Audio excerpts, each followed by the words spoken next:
La visite d'échange entre dans le cadre du résultat 5 du programme gouvernance régionale et sécurité qui veut l'émergence d'une communauté de pratique, qui veut parler de partage d'expérience, de partage de connaissances entre acteurs des aires protégées globalement, mais pour le cas de notre activité d'aujourd'hui, des aires marines protégées.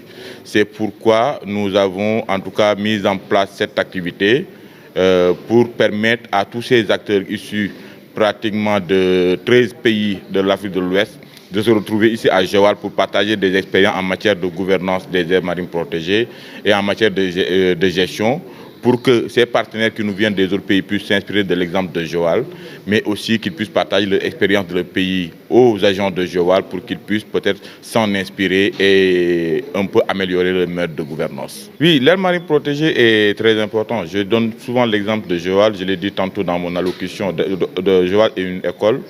Aujourd'hui, l'activité phare à Joal, c'est la pêche.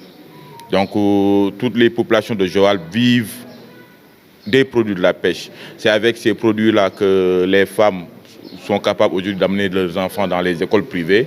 C'est avec cette économie issue de la valorisation des ressources halieutiques qu'ils parviennent à appuyer leurs conjoints dans la gestion de leur foyer. Et qui parle d'aire marine protégée parle de zones de repos.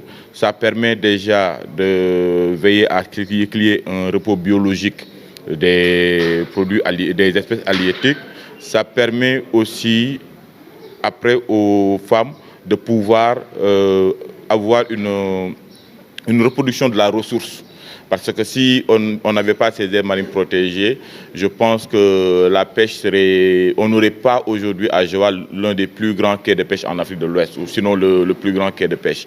C'est parce que l'aire marine protégée est là et réglemente un peu la pêche et même l'émergence de certaines espèces qu'on ne peut pas trouver ailleurs, que maintenant les femmes sont aujourd'hui capables d'aller pêcher dans certaines zones, qu'ils peuvent le transformer, valoriser et peut-être même le commercialiser dans des chaînes qui peuvent leur permettre en tout cas de s'en sortir économiquement. Donc c'est très important, c'est pourquoi nous accompagnons l'aire marine protégée de Joal, toutes les aires marines protégées en Afrique de l'Ouest, mais l'aire marine protégée de Joal spécialement, parce que dans le cadre du projet Mangrove, par exemple, ils ont eu à gagner une subvention pour la surveillance, ça les appuie beaucoup en matière de surveillance, parce qu'avant, ils avaient peut-être des difficultés pour aller surveiller, pour voir qui sont les récalcitrants, les gens, les contrevenants, etc.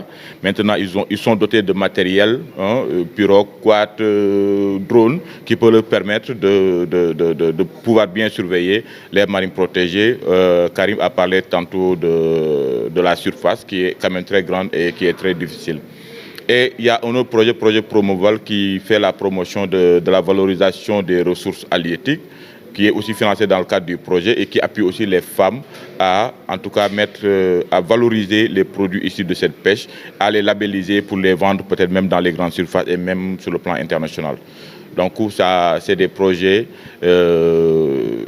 en tout cas, résilients et très importants pour l'Union européenne, le bailleur, parce que ça permet de participer aux activités génératrices de revenus des communautés. Et ça, c'est un des aspects très importants dans la mise en œuvre du projet. Nous avons globalement 13 pays sur les 16 que nous avons, notamment le Sénégal. Nous avons la Gambie, nous avons la Guinée-Bissau, la Guinée-Conakry, nous avons le Togo, le Bénin, Libéria, Sierra Leone, la Côte d'Ivoire. Le Mali n'est pas présent parce qu'en fait, il y a des pays en Afrique de l'Ouest où il n'y a pas d'aire marine protégée. Donc, c'est tous les pays où il y a des aires marines protégées ou des pays comme le Togo qui sont dans le processus de création d'aires marines protégées. Donc, ces pays-là, on les invite pour qu'ils viennent déjà voir comment ça marche, comment on crée une aire marine protégée, comment gérer une aire marine protégée. Comme ça, ça va leur permettre d'avancer plus vite quand ce processus de création-là sera finalisé.